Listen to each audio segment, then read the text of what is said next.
어제 말씀에 이어서 처녀였던 마리아가 예수님의 탄생 계획을 듣게 되었고요. 마리아는 놀랄 만한 소식에 대해서도 주의 뜻대로 이루어지기를 소망한다.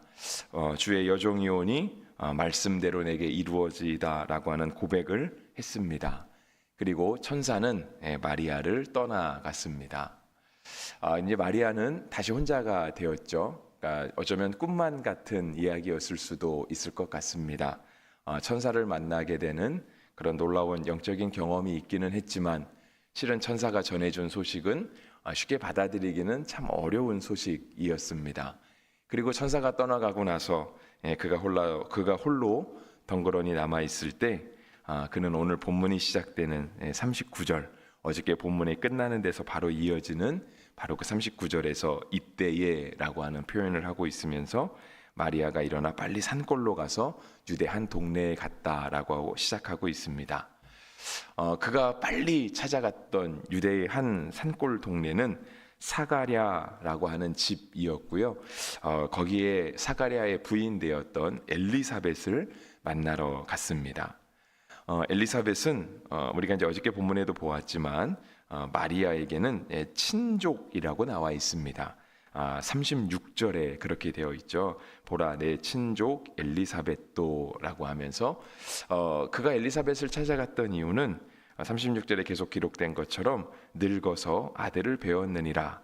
본래 임신하지 못한다고 알려진 이가 이미 6달이 되었나니. 그러면서 대저 하나님의 모든 말씀은 능하지 못하심이 없느니라 라고 하는 천사의 이야기를 들었습니다. 그러니까 자기도 예수님의 잉태 소식을 들었고요. 또 자기가 알고 있는 친척 중에 엘리사벳이라고 하는 그 여인도 원래는 아이를 갖지 못하는 여인이었는데 성령님의 역사하심으로 아이를 갖게 되었다라고 하는 이 소식을 듣고 나서 그는 그런 놀라운 성령님의 일하심들이잖아요. 이걸 아마 확인하고 싶었던 것 같아요. 그래서 엘리사벳에게 간 것 같습니다. 설교를 준비하면서 그 아침에 이 생명의 삶을 이렇게 설명하시는 목사님의 유튜브를 잠깐 보니까 그분은 여기서 그 얘기를 잠깐 하시더라고요. 마리아가 사는 동네와 베들레헴과 유대 산골 사가랴가 사는 동네가 뭐 저는 정확하게 모르겠지만 한 150km 정도 떨어져 있다라고 하는 이야기를 하시더라고요. 그러면서 그 거리를 마리아가 이렇게 막 아이를 임신하고 그 임신 초기에 갔다라고 하는 것이 어쩌면 굉장히 위험한 일일 수도 있다라고 하는 그런 이야기를 하는 걸 잠깐 들었습니다. 마리아는 그만큼 이 자기에게 일어난 일, 근데 이게 사람의 일은 아니잖아요. 하나님께서 하시는 일을 나누고 싶었던 것입니다. 그리고 한편으로는 확인도 하고 싶었겠죠. 이게 진짜일까? 우리가 분명 위에서 보긴 했습니다. 37절 대저 하나님의 모든 일은 능하지 못하심이 없느니라. 우리가 이 일을 믿음으로 고백도 하고 우리가 성경에 적힌 것도 우리가 읽어보았는데 진짜 이게 하나님이 하시는 일에 능치 못하심이 없을까? 이게 가능한 일일까?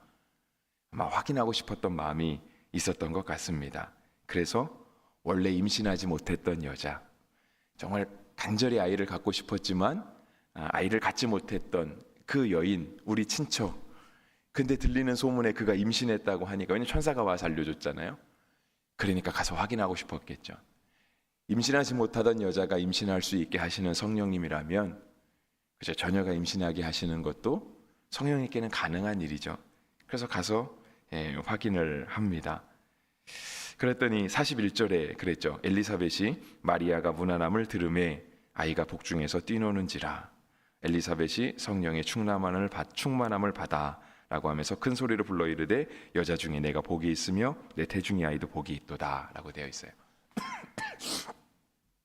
마리아가 엘리사벳의 집에 들어갔더니요, 엘리사벳이 아이를 잉태한 지 6달이 되었다라고 기록하고 있는데 이 아이가 세례 요한이잖아요. 그가 태중에서 뛰어놀았다라고 하는 거예요. 마리아가 확인하고 싶은 마음에, 이게 마리아의 마음에 이게 의심은 아니라고 저는 봅니다. 의심은 아닐 거예요. 왜냐하면 마리아가 만약에 의심했다라고 하면 38절처럼 그렇게 고백하지 않겠죠. 우리가 어저께 본문 마지막 38절에는 마리아가 이르되 주의 여종이오니 말씀대로 내게 이루어지이다 하며 천사가 떠나갔거든요. 그러니까 마리아는 하나님이 하시는 일, 성령님이 하시는 일에 대해서 그는 순종했어요. 받아들였거든요. 근데 그가 그것을 믿지 못해서 내가 가서 확인해야 되겠다, 이거는 아니고요. 하나님이 하시는 일에 대해서 정말 믿고 맡길 만큼, 믿고 나눌 만한 사람이 필요했던 거예요. 그래서 엘리사벳에게 간 거죠. 엘리사벳은 당시 제사장의 아내였습니다. 사가랴는 제사장이었잖아요. 그러니까 제사장으로서 성소를 섬기는 번을 서고 있었죠, 그죠? 근데 거기도 역시 천사가 나타나잖아요. 아이를 갖게 될 거라고.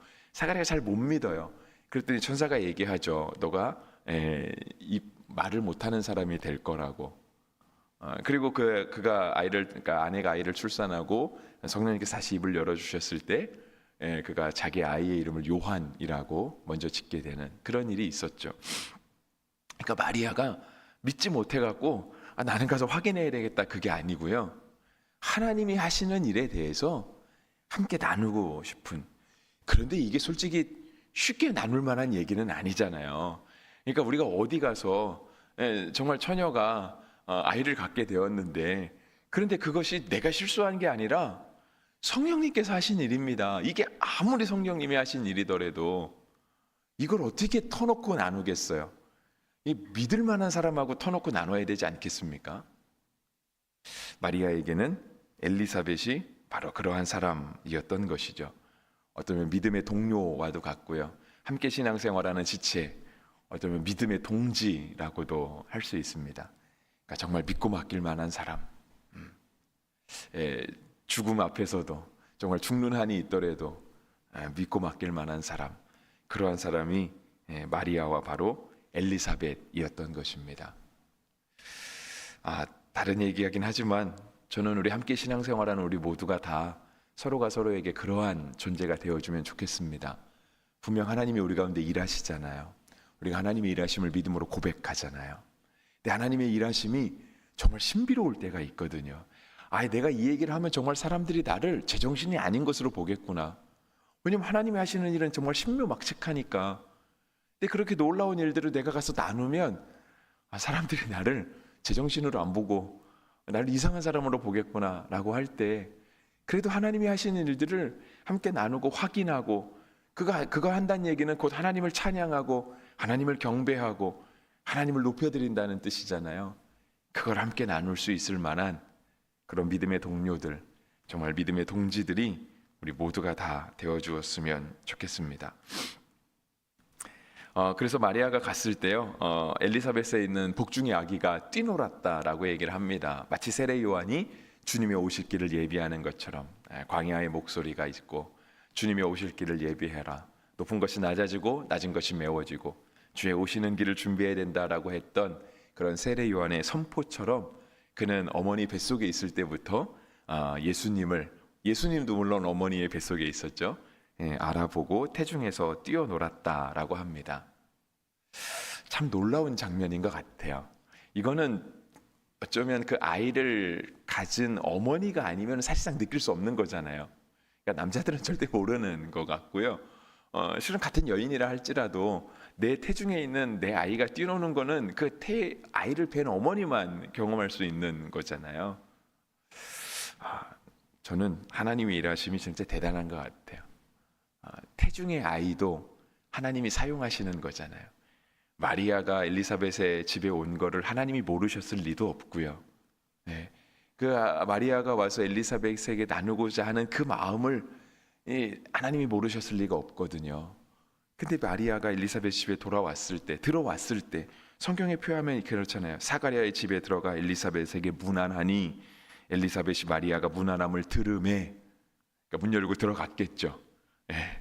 이름을 부르며 들어갔던가 아니면 관계 이름을 부르며 들어갔겠죠. 그랬더니 그 소리를 듣자마자 엘리사벳의 태중에 있는 세례 요한이 뛰놀았다라고 하는 거예요.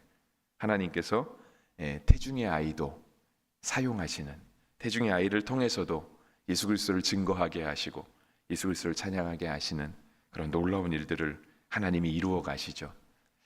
그래서 정말 우리 아이들을 우리가 신앙으로 잘 기르는 건 정말 중요한 것 같아요. 그러니까 지난주에도 계속 말씀을 드리고 교육부 교사로 헌신해 달라고 하는 말들을 계속 드리기는 했지만, 정말 아이들을 우리가 신앙으로 기르는 거 그것만큼 소중한 게 참 없는 것 같습니다. 왜냐하면 하나님이 그 아이들도 사용하시거든요. 우리가 볼 때 태중에 있는 아이가 뭘 할 수 있을까? 갓 태어난 아이가 무엇을 할 수 있을까? 아직 앞뒤 분간도 못하고 세상의 어떤 이치를 잘 알지 못하는 아이가 과연 무슨 일을 할 수 있을까? 우리가 굉장히 우리로서는 아직 멀었다, 조금 더 기다려라 라고 하고 싶겠지만 하나님은 일하실 수 있는 놀라운 하나님이심을 우리가 본문을 통해 보게 됩니다. 그래서 새벽에는 또 이러한 나눔도 하고 싶었어요. 하나님이 태중의 아이를 통해서도 일하신다라고 하는 이 본문을 보면서 오늘 이 아침에는 이러한 기도와 함께 이런 축복도 하면 좋겠다라고 하는 생각이 들었는데요. 혹시 우리 가운데 아이를 간절히 원하지만 하나님께서 태의 문을 열어주지 않아서 아이가 없는 가정들이 있다라고 한다면 하나님께서 태의 문을 열어주시기를 함께 기도하면 좋겠다라고 하는 생각이 들었습니다. 그래서 혹시 여러분 알고 계시는 분들 중에 결혼하고 아직 자녀가 없는 가정이 있다라고 한다면 하나님께서 태의 문을 열어주시고 그 가정 가운데 놀라운 하나님의 일들을 이루어 주시기를 우리가 이따 기도할 때 함께 기도하면 좋겠습니다. 네, 마리아의 찬가가 46절부터 나와 있습니다. 그러니까 마리아는 엘리사벳의 집에 가서 자기가 경험한 일들을 대해서 함께 나누고 엘리사벳과 하나님이 하시는 일들을 확인했습니다. 그리고 확인하고 난 다음에 마리아가 한 행동이 하나님을 찬양하는 거였어요. 그 찬양의 내용이 46절부터 55절까지 기록이 되어 있는 거죠. 내용을 보시면은요, 한 두 가지 정도로 요약할 수 있겠습니다. 그래서 47절, 내 마음이 하나님 내 구주를 기뻐하였음은 그의 여종의 비천함을 돌보셨음이라. 이제 후로는 만세에 나를 복있다 일컬으리로다 내게 말씀하고 있어요. 하나님께서 비천한 여인을 돌보셨다라고 하는 거예요. 근데 실은 마리아가 비천했는지 안 비천했는지는 우리가 잘 알 수 없습니다. 왜냐하면 마리아의 삶이 어땠는지, 그의 인물이 어떤 인물이었는지 소개하고 있지는 않아요. 그냥 요셉과 정혼한 처녀였다라고만 이야기하고 있거든요. 그런데 이제 그가 하나님 앞에서 자기를 비천한 여인이라고 소개를 해요. 그러면서 하나님께서 비천한 나를 돌보아 주셨다라고 이야기를 하죠. 근데 하나님께서 비천한 사람, 소외당한 사람, 많은 사람이 주목받지 못하고 가난하고 그러한 사람을 찾아오시는 것, 그것은 예수님께서도 이 땅에 오셔서 하신 일이잖아요. 근데 하나님께서 그러한 비천한 여인을 돌보시는 모습은 뭐냐면 가난한 자를 꼭 부하게 만드는 것은 아니고요, 못 먹는 사람에게 꼭 배불리 먹게 하는 그런 것은 아닙니다. 왜냐하면 예수님께서 오셔서 만약에 이 땅에 있는 소외당한 사람들, 가난한 사람들, 버림받은 사람들을 그들을 돌보시고 그들에게 복을 주실 때 정말 부자가 되는 게 복이고 배불리 먹는 게 복이라면 예수님께서 그냥 공생애를 하시면서 가난한 사람들 맨날 맛있는 거 먹여주시고 돈 없는 사람들에게 맨날 돈 주어주시면 그게 예수님의 사역의 전부였을 텐데요, 예수님은 그렇게 일하시지 않았거든요. 우리 주님께서 정말 성령님의 일하심으로 비천한 자를 돌보신다라고 하는 것은요, 마치 49절과 같은 거예요. 49절, 능하신 이가 큰 일을 내게 행하셨으니 그 이름이 거룩하시며 긍휼하심이 두려워하는 자에게 대대에 이르게 하시는도다. 하나님께서 비천한 자를 돌보신다라고 하는 거는요, 아이와 같은 작은 자를 통해서도 주의 일을 하시고 여인과 같은 연약한 사람을 통해서도 주의 일을 하시고, 나 같은 사람이 과연 주의 일을 할 수 있을까? 나는 정말 죄 많은, 정말 죽을 수밖에 없는 죄인인데 나 같은 사람을 통해서도 하나님이 일하시기 원하실까라고 할 때 하나님이 그렇게 하시더라. 이것이 바로 비천한 자를 돌보시는 하나님의 놀라운 은혜인 것이죠. 그리고 또 51절부터 나오는 말씀은 그것이 있어요. 그의 팔로 힘을 보이사 마음의 생각이 교만한 자를 흩으셨고 권세 있는 자를 그 위에서 내리치셨으며 비천한 자를 높이셨고 줄이는 자에게 좋은 것으로 배불리셨으며 부자는 빈손으로 보내셨도다라고 되어 있어요. 이어지는 또 마리아의 찬가의 내용은 무엇이냐면요, 교만한 자들을 흩으시고요, 권세 있는 자들을 내리치신다라고 하는 거예요. 우리가 여기서 어떤 실수하지 말아야 될 건 뭐냐면 교만한 자, 또 권세 있는 자, 힘 있는 자, 이들이 부자는 아닌 거예요. 우리는 너무 쉽게 이렇게 그들과 자꾸 매치시키는 경우가 있어요. 그러니까 비천한 자는 가난한 자, 그 다음에 교만한 자는 돈 많은 사람, 이렇게 생각하는 사람이 있는데요, 그렇지 않습니다. 가난한 자들 중에서도요, 교만한 사람이 있어요. 교만은 우리가 많이 가졌냐 적게 가졌냐 거기서 나타나는 게 아니거든요. 가난한 중에도 교만한 사람이 있고요, 가난한 중에도 존귀한 자가 있습니다. 그런데 하나님이 부자와 가난한 자를 논하시는 게 아니라 교만한 사람, 정말 하나님 앞에 자고한 사람이 있잖아요. 하나님을 무시하고 하나님을 경외하지 않는 사람들, 그런 자들을 하나님께서 내리치신다라고 마리아가 노래하고 있는 거죠. 물론 마리아가 이 모든 경험을 다 했는지는 잘 모르겠습니다. 하지만 하나님을 만나고 나니까, 성령님의 일하심을 경험하고 나니까 하나님이 이해가 되기 시작하는 거예요. 그러니까 하나를 알면 다른 것이 보이기 시작하는 것처럼, 아, 성령님은 이러한 분이시구나. 성령님은 처녀인 나에게도 아이를 잉태하게 하시고, 본래 아이를 갖지 못하는 여인에게도, 엘리사벳에도 아이를 갖게 하시고, 복중에 있는 아이를 통해서도 성령님의 일을, 하나님의 일을 감당하게 하시는 바로 그분이 하나님이시구나 라고 하는 것을 마리아가 깨닫게 되고요, 하나님은 이러이러한 분이시구나 라고 노래하게 된 것이죠. 그래서 우리도 이렇게 하나님의 일하심들을 깨닫게 되고 노래하게 되는 그런 은혜가 있게 되기를 바랍니다. 우리가 받은 은혜대로만 살아간다, 우리가 경험한 하나님에 대한 지식만 가지고 살아간다라고 하면 그것이 너무 작을 거 아니겠습니까? 왜냐하면 우리가 이해할 수 있는 범위가 너무 작잖아요. 근데 주님께서는 우리에게 하나의 은혜를 주시며 다른 여러 개의 은혜를 함께 깨닫게 하시는 거죠. 이 세상에서 나 혼자만 신앙생활하면 나는 나 중심적인 신앙밖에 갖지 못하겠지만, 우리가 교회로 모이고 순으로 모이고 여러 명이 모여서 함께 신앙생활을 하면 옆 사람을 통해서 내가 알지 못하는 하나님의 모습도 알게 되고, 그러면서 내가 경험해 보지는 않았지만 하나님은 이러한 분이시구나, 함께 하나님을 찬양하며 예배하는 그런 아름다운 모습을 갖게 되는 것이죠. 그래서 정말 주님의 오심을 기다리는, 내일이 성탄절이잖아요. 크리스마스. 어쩌면 오늘이 아이들에게는 가장 좋은 날이 아마 오늘이지 않을까 하는 생각이 들어요. 크리스마스 이브가 그래도 가장 기대감도 있고 좋잖아요. 저도 어렸을 때 그랬던 기억들이 있는데요. 주님의 오심이 가장 최고조에 이르는 바로 오늘 같은 날, 또 내일도 계속 이렇게 이어질 텐데요.